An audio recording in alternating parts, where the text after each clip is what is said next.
आवज रआव उफ्रा देहा फाहामसालि गोदानै लुफुंनो अन्थाइ खाम्फाखौ गायसनबाय MLA जयन बसुमतारी आरो MCLA सायखं बसुमतारीया।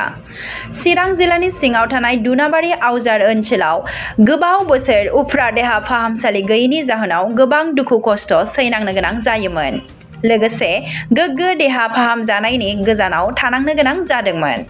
बेखौ नुनानै दिनै UPPL सरकारा गोदानै 14 नं चिरां दुवारनि सिङाव थानाय आवजार बाजार साखाथियाव उफ्रा देहा फाहामसालि लुफुंनो अन्थाइ खाम्फा गायसननानै होयो। 19 नं सिडली चिरां समष्टिनि MLA जयन बसुमतारी आरो 13 चिरांनि MCLA सायखं बसुमतारी बिथांमोनहा।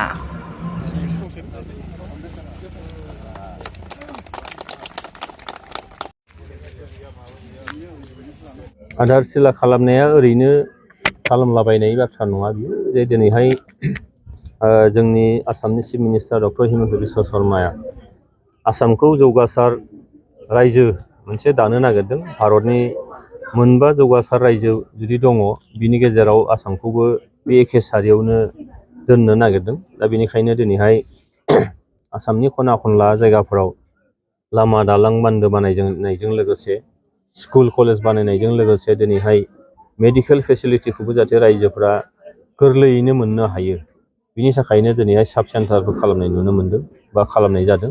दिनै बे सिडली समष्टिनि सिङावनो नैबे आवजारनि जायगायाव दिनैहाय मोनसे 55 लाख रांनि मोनसे बिल्डिं बेयाव जागोन, जेरावनोखि डक्टर क्वार्टार नार्सनि थानो थाखाय मोनसे क्वार्टार बेयाव थागोन।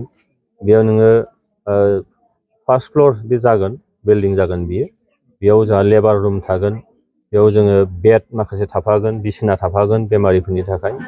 आरो बेयाव नोङो गथ'फोरनि जोनोम होनो थाखाय जिखिनि सुजुग सुबिदाफोर बे जिनिसा निस्सय थागोन। दा बेनिखायनो नैबे आसनिया गुबुनफोर आसनिफोर बायदि सिगांफ्राव जेरैहाय न' लुनानै गोग्लैसोनानै थादों निस्सय बेबायदि निस्सय जानाय नङा। खारन आसामखौ जौगासार आसाम दानांगौ जायोब्ला नोगोरारिफ्रा रायजो राजाफ्रा फारफ्रोमबो बिथिंनिफ्राय सुजुग सुबिदाखौ मोननांगोन।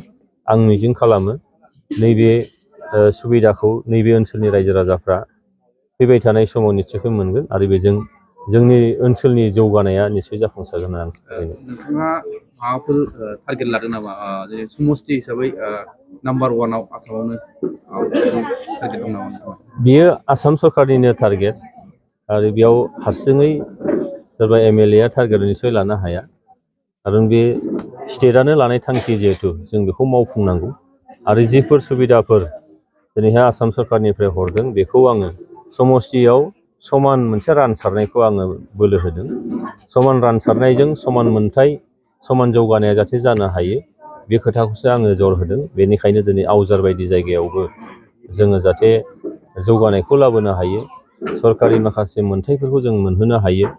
आरो जों जिहेतु जोंना नैबे ओनसोला दिनै गोजोन सान्थि फैबाय। सान्थि फैनाय लोगो लोगो मोनसे सम दंमोन बे ओनसोलफ्राव डक्टरफ्रा फैनो नागिरामोन, जायगानि मुं खोनायोमोन हयथ' बिथांमोना फावसायनानै थायोमोन। दिनै बे परिबेस गैलिया।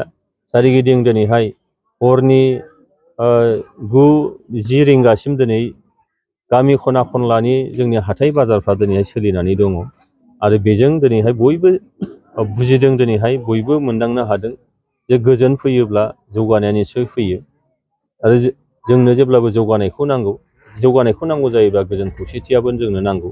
दा बेनिखायनो दिनै BTR सोरखार, आसाम सोरखार, भारत सोरखारा जिफोर आसनिफोर लादों, जिफोर बिथांखिफोर लादों बे बिथांखिखौ दिनैहाय रायजोनि खाथिसिम मोनहैहोनाया जोंनि बिबान। दा बेखायनो बे बिबानखौ रुजुननानै आङो दिनै नैबे आवजारावबो साब सेन्टार मोनसे गायसनदों आरो बे साब सेन्टारा जाहाथे मोजाङैनो फांसनेल जायो बिनि थाखाय दिनैहाय बे आंनिल' बाथ्रा नंला, रायजो राजाफ्राबो निस्सय आवगायबोगोन आंहा फोथायनाय दं।